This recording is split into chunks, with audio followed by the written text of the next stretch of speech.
Fundamentos de la sabiduría hiperbórea.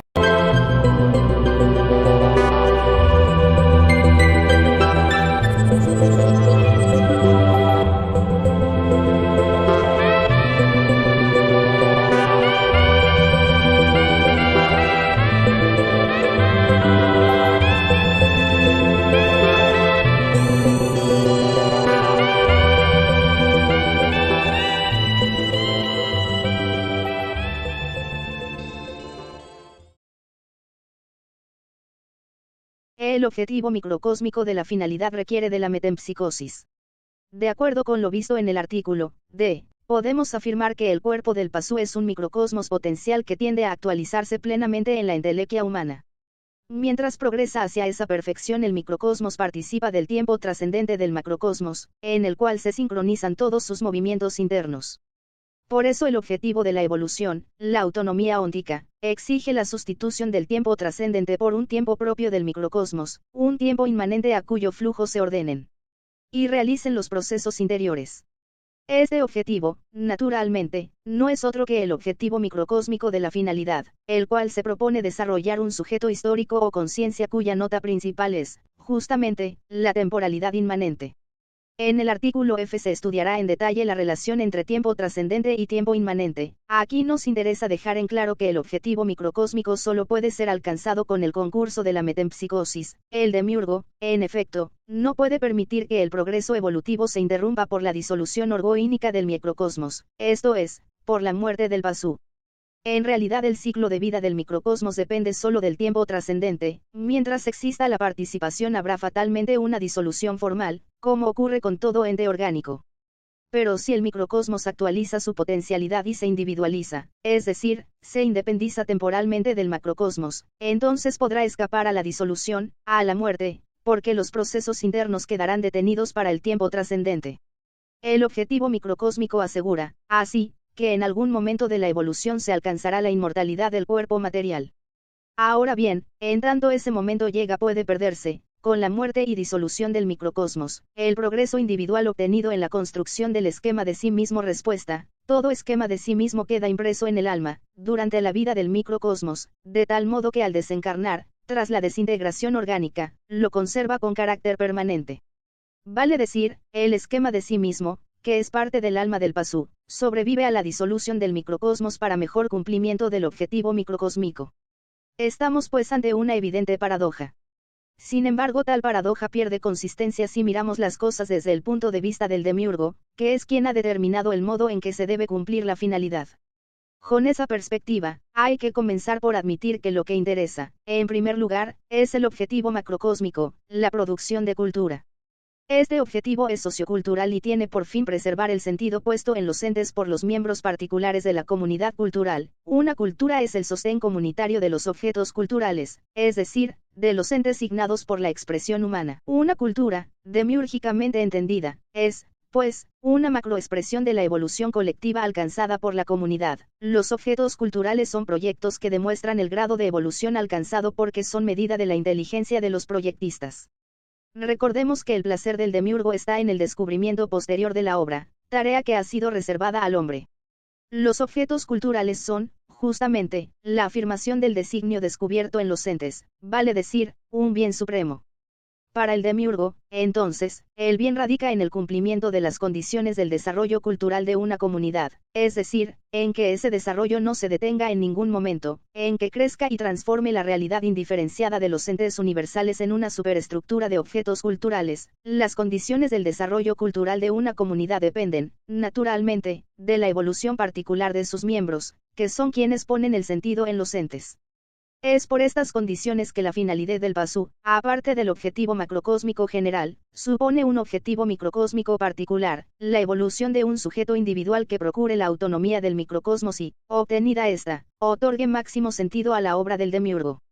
El sujeto individual, que al principio de la evolución es racional y al final consciente, es la manifestación del alma en las estructuras del microcosmos, y el alma, por la metempsicosis, transmigra durante millones de años para manifestarse, cada vez, en un microcosmos más perfecto, más cercano al objetivo microcósmico de la finalidad. De aquí que surja la necesidad de aclarar, aunque sea brevemente, la relación entre el sujeto individual y el alma, ya que el estudio analógico de la expresión energética del pensamiento nos exige una definición rigurosa del sujeto consciente que anima al esquema de sí mismo. En primer lugar, precisemos que debe entenderse por alma.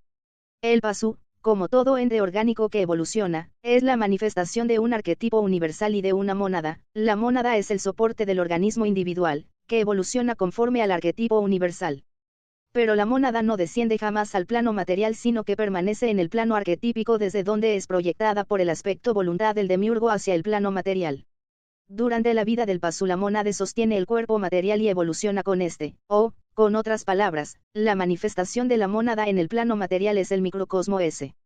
Al morir el cuerpo animal del Pasu, el microcosmos se disuelve y, tras la desintegración orgánica, la mónada deja de manifestarse materialmente. Sin embargo, la mónada no se desconecta completamente del plano material, pues un término energético, procedente del microcosmos, subsiste aún desencarnado, es el alma del Pasu. El alma es, así, lo que permanece siempre manifestado de la mónada, lo que evoluciona en el microcosmos se involuciona parcialmente durante la desencarnación, lo que sobrevive a la disolución, conservando la evolución experimentada, para retornar nuevamente en la génesis vital de otro microcosmos. Pero en esta metempsicosis el alma no reencarna en nuevos cuerpos como aquel actor que se prueba diferentes ropajes, y mira a través de los ojos de distintas máscaras, según es creencia común de la palingenesia ingenua. Si así lo hiciera, debería existir continuidad mnémica de los actos experimentados en todos los microcosmos, es decir, debería ser natural recordar las vidas pasadas. Por el contrario, en cada microcosmos vivo, el sujeto pensante jamás rememora naturalmente ningún recuerdo de una vida anterior. Ello no ocurre porque el procedimiento dispuesto por el demiurgo para la transmigración de las almas impone a estas, durante el periodo de desencarnación, una involución del sujeto en sí mismo que produce la amnesia mencionada. Explicaremos paso a paso el procedimiento de metempsicosis, pero sin extendernos demasiado en los detalles. El alma, en tanto que manifestación sutil de la mónada, sostiene al microcosmos difundiéndose en toda su estructura, actuando como un cuerpo doble. Sin embargo, solo en la estructura psíquica, debido a su naturaleza energética, se verifica un contacto fluido entre la vida orgánica y el alma. Los tres sujetos que hemos mencionado en el artículo E del inciso anterior, el sujeto racional, el sujeto cultural y el sujeto consciente o histórico, no son más que manifestaciones individuales del alma del Pasu en las distintas estructuras del microcosmos. De estas estructuras solo el esquema de sí mismo o esfera de conciencia tiene la posibilidad de impresionar en forma permanente al alma. La estructura del cerebro y la estructura cultural son demasiado groseras como para afectarla de alguna manera. La alteración que el esquema de sí mismo causa en el alma, en cambio, la modifica de tal modo que su efecto persiste en cuando el microcosmos se ha desintegrado completamente. Pero el esquema de sí mismo representa toda la conciencia que es capaz de alcanzar un microcosmos, vale decir, es un grado evolutivo. Por eso el alma, al quedar modificada permanentemente por el esquema de sí mismo, en realidad se ha automodelado en el sentido de la entelequia humana, es decir, ha evolucionado. Supongamos ahora que un alma ha desencarnado profundamente impresionada por un esquema de sí mismo al que anima como un sujeto consciente. Siendo el esquema de sí una historia del microcosmos que ha quedado incorporada al alma, es evidente que el sujeto anímico ha de recordar lo vivido no obstante estar desencarnado. Entonces, ¿por qué en una posterior encarnación el alma aparece desprovista de recuerdos? Respuesta: porque la evolución del microcosmos obedece a una secuencia jerárquica irreversible que obliga al alma a manifestarse inicialmente como sujeto racional del cerebro o razón. Sin embargo, previamente a la encarnación, se efectúa una involución del sujeto en sí mismo que causa el olvido parcial de los recuerdos innatos. Para entender esta respuesta hay que considerar, ante todo, que el alma solo puede manifestarse en una estructura adecuada o vehículo. Esta condición viene por ser el alma expresión energética de la mónada, la cual es fundamento de todo proceso arquetípico particular. En este sentido, la mónada es el sujeto individual en todo ente que evoluciona de acuerdo al impulso formativo de los arquetipos universales. En el caso particular del microcosmos, el alma es siempre sujeto anímico de una estructura, y la afirmación contraria también es válida: sin estructura no hay manifestación anímica posible. Teniendo en cuenta tal condición, y todo lo visto hasta aquí sobre la formación de la estructura cultural y el esquema de sí mismo, podremos entender fácilmente la respuesta anterior. Si reflexionamos sobre lo estudiado hasta aquí comprobaremos que, en efecto, se cumple una tácita secuencia jerárquica en la formación de las estructuras del microcosmos. En el génesis solo existe el cerebro, es decir, la memoria arquetípica. El alma no puede hacer otra cosa que animar tal estructura y operar con sus funciones. Como sujeto racional o razón, el alma descubre el designio en los entes y construye la estructura cultural, a la que luego animará como sujeto cultural, y desde la estructura cultural irán emergiendo hacia las capas superiores de la psique los símbolos que conforman el esquema de sí mismo, al que el alma animará como sujeto consciente o histórico. He aquí la secuencia completa: el alma anima a la memoria arquetípica o cerebro como sujeto racional, o razón, y construye la estructura cultural a la que anima, a posteriori, como sujeto cultural, desde donde construye el esquema de sí mismo al que anima, por último, como sujeto consciente o histórico. No hay manera natural de alterar esa secuencia. El alma encarnada siempre debe comenzar por animar un cerebro infantil, por ser sujeto racional. A partir de ese comienzo inevitable está la posibilidad de desarrollo estructural que subyace en la potencia del microcosmos potencial. Si las limitaciones genéticas del microcosmos particular lo permiten, quizás se pueda alcanzar un alto grado de conciencias, pero lo que no se podrá hacer es alterar la secuencia jerárquica que ordena la aparición de los sujetos anímicos. Está claro ahora en qué consiste la secuencia jerárquica de la formación estructural, mas no se ve con igual claridad porque el alma, en una posterior encarnación, aparece desprovista de recuerdos. Pero la respuesta es simple: radica en la naturaleza jerárquica de la secuencia, en las determinaciones que impone cada estructura a la manifestación de los sujetos propios. Cuando el alma anima, por ejemplo, a la memoria arquetípica, solo puede descubrir el designio en los entes dados a la intuición sensible. Cualquier recuerdo innato no se diferencia en nada de la intuición de un ente, pero, como tales recuerdos carecen de designio, son automáticamente eliminados por las operaciones de la razón y el sujeto a lo sumo percibe una vaga reminiscencia o sensación indefinida de familiaridad. El sujeto racional adquiere un carácter novedoso que no abandona al alma en sus posteriores manifestaciones subjetivas. Esto se entenderá mejor si recordamos que los tres sujetos mencionados son en verdad tres aspectos simultáneos del alma. Es la misma alma que al manifestarse en cada estructura momentáneamente la anima como sujeto propio. Vale decir, el momento del alma es el sujeto anímico y este único sujeto puede animar, en un microcosmos estructuralmente completo, simultáneamente a tres estructuras némicas. Para explicarlo mediante una alegoría podemos suponer que el alma es análoga a un fanal de luz acromática, es decir, de color blanco. Si colocamos delante del fanal una lámina provista de una pequeña abertura central, ya tendremos el equivalente a un sujeto racional. El haz de luz acroma que despide la ventana central es el sujeto analógico.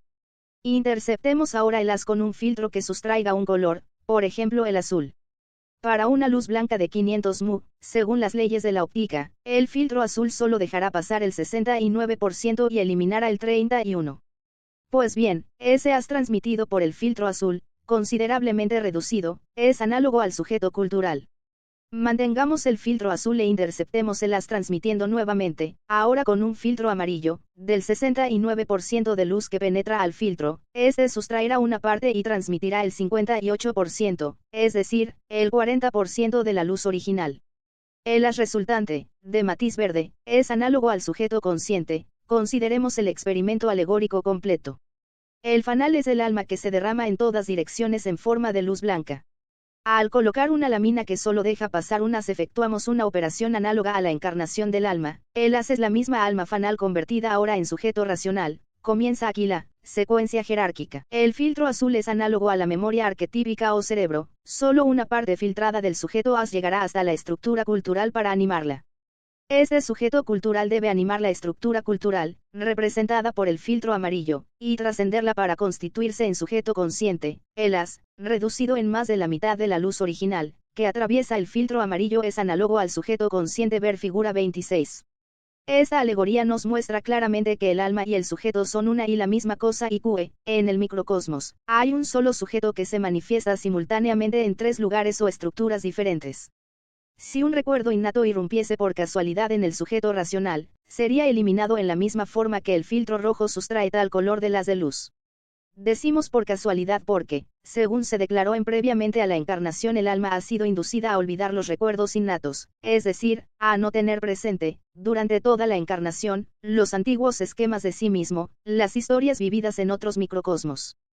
Pero, justamente, en el artículo A, se dijo que el objetivo microcósmico de la finalidad es la construcción de un esquema de sí mismo que, en última instancia, consiste en el microcosmos mismo, racionalizado por el sujeto consciente. Vimos también que el esquema de sí mismo, no importa cuán imperfecto sea, impresiona permanentemente al alma y constituye su evolución, en base a tal evolución, obtenida por la asimilación de los distintos esquemas de sí mismo de diferentes vidas, se va perfeccionando cada nuevo microcosmos animado y se cumple el objetivo microcósmico de la finalidad. Siendo así como debe entenderse la respuesta que afirma un olvido previo de los recuerdos innatos, lo explicaremos de inmediato. Para continuar con el ejemplo propuesto, de un alma que desencarna profundamente impresionada por un esquema de sí mismo al que anima como sujeto consciente, digamos que el procedimiento seguido consiste en practicar la involución del sujeto previamente a una nueva encarnación. El sujeto involuciona cuando se desconcentra temporalmente, es decir, cuando su momento presente se expande en sí mismo y abarca toda la historia en una sola mirada, hecho que se confirma por los conocidos relatos de quienes han resucitado, luego de pasar por la muerte clínica, y han visto todo lo vivido, en un solo instante. La involución del sujeto, en el sentido expuesto, es necesaria para que el alma pueda ofrecer un nuevo sujeto al microcosmos en el que va a encarnar el alma. Luego de la involución del sujeto anterior, se presenta ante el microcosmos con otro aspecto, un aspecto no subjetivo que requiere de toda la secuencia jerárquica para desarrollarse y repetir el ciclo evolutivo de la vida y de la muerte. Pero, a todo esto, que ha sido del esquema de sí mismo anterior, ese en el que el sujeto involucionó hasta abarcar toda la historia en una sola mirada, ¿no era, acaso, necesario su concurso para cumplir el objetivo microcósmico de la finalidad? Para asegurar el progreso individual del paso en realidad no se prescinde, en cada nueva encarnación, de ninguno de los esquemas de sí mismo anteriores, pues los mismos estén irreversiblemente asimilados en el alma. Lo que ocurre es que, al no estar animados por ningún sujeto, los esquemas de sí mismo anteriores se sitean en lugares diferentes del microcosmos al que ocupa el sujeto racional. Con otras palabras, el sujeto racional, primera manifestación del alma, opera desde la memoria arquetípica o cerebro, pero el alma, aparte del sujeto, está difundida como un cuerpo doble en todo el microcosmos. Por lo tanto, los esquemas de sí mismo anteriores, que permanecen ajenos al sujeto, van a corresponder con otras partes del sistema nervioso fuera del cerebro. Es decir, los esquemas de sí mismo anteriores están localizados en distintas partes del cuerpo del pasú, con excepción de las estructuras estudiadas hasta aquí. Estos centros o chakras, que contienen esquemas de sí mismo anteriores, se hallan difundidos por miles en el cuerpo humano. Allí están los recuerdos innatos, las memorias de las vidas anteriores, contribuyendo desde la complexión del alma a perfeccionar el microcosmos viviente. En la alegoría del fanal podemos establecer una correspondencia analógica con los esquemas de sí mismo anteriores efectuando pequeñas perforaciones en la lámina con la ventana central. Las perforaciones rodean, por ejemplo, a la ventana por la que fluye el haz de luz análogo al sujeto racional. Si los rayos de luz que brillan por las perforaciones son análogos a los chakras, es evidente que tales centros de memoria innata son no racionales, vale decir, su contenido es irracional. Por eso, cuando las prácticas de yoga se realizan con ignorancia, cuando el sadhaka localiza el sujeto sobre un chakra invirtiendo anormalmente el sentido de la secuencia jerárquica, se corre el grave peligro de que el sujeto anime por accidente un esquema de sí mismo anterior y de que éste tome el control del microcosmos. Entonces, desde ese centro inferior, el microcosmos es irracionalizado y sobreviene la locura. Antes de finalizar, vale la pena destacar una importante consecuencia del principio expuesto en la respuesta 10. Y, también, del inciso anterior, sin estructura no hay manifestación anímica posible. Todo sujeto requiere una estructura en la cual manifestarse, no puede existir el sujeto sin un vehículo para su manifestación. Hasta ahora hemos supuesto que el vehículo del alma es el microcosmos y las estructuras, donde se manifiesta el sujeto, las aquí estudiadas, cerebro, estructura cultural, esfera de conciencia, etc. Pero el que esta suposición sea cierta de ningún modo excluye otras posibilidades para cumplir con la finalidad. Con otras palabras, al pasú le fue encomendada, por el demiurgo, una finalidad, ser postor de sentido en los entes del mundo. Pues bien, si el pasú, o cualquier otra raza semejante del universo, desarrolla una cultura capaz de producir técnicamente estructuras adecuadas para la manifestación del sujeto, éstas serán animadas en la medida de sus posibilidades de expresión.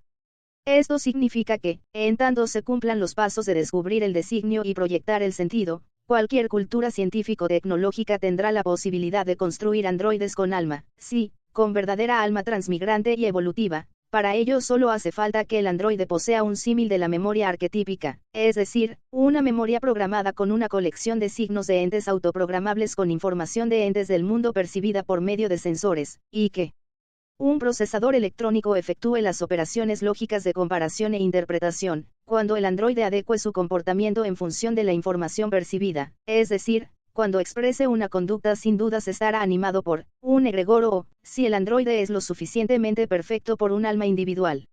Lo que nunca podrá poseer un androide, ni ninguna estructura artificial, es el espíritu. En efecto, para que el espíritu se manifieste es imprescindible la memoria de sangre, el recuerdo del origen, vale decir, algo que jamás podrá implantarse en otra parte que no sea un microcosmos vivo. Atención Berserkiren.